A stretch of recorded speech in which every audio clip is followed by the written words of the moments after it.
Set in the early 1960s, Eileen sits in her car while a young couple fool around in a nearby car, which she becomes turned on by, eventually shoving snow down her pants.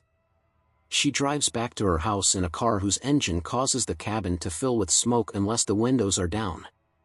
Her father, Jim, sits in an armchair surrounded by empty liquor bottles, which she replaces as she enters.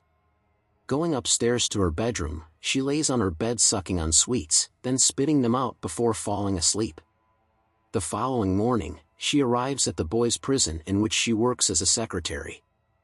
Watching from the window, Eileen takes notice of a young man, Lee Polk, leaning up against the wall away from all of the other prisoners.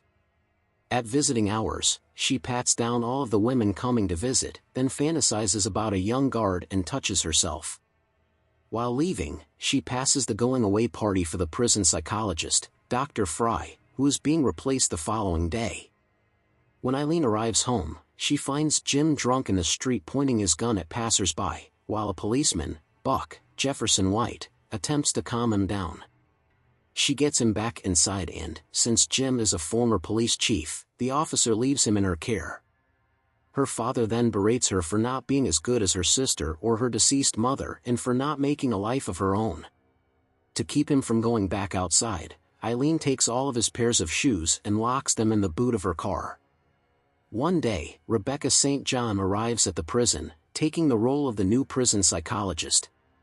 Eileen is immediately taken by her beauty and style, and they bond over their apathy towards what others think.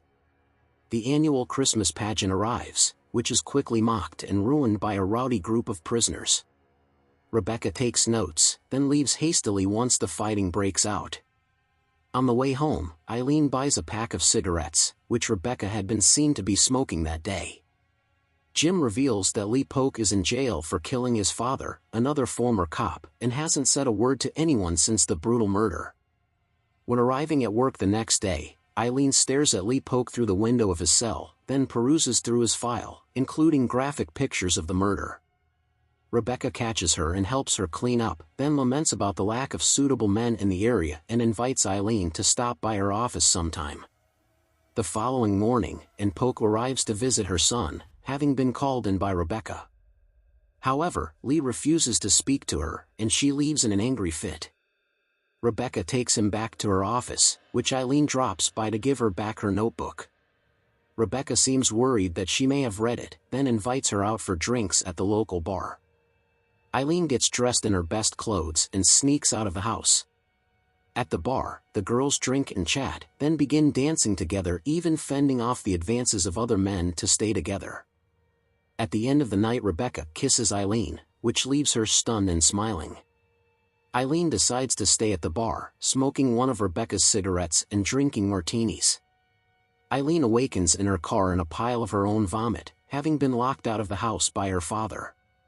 While cleaning up the car, Buck returns to alert her that there have been complaints about Jim pointing his gun at children coming home from school.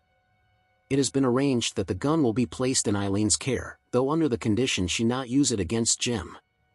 Immediately, she begins having fantasies about killing herself and her father with it. Upon arriving at work, Eileen finds that Rebecca will not return until after the holidays.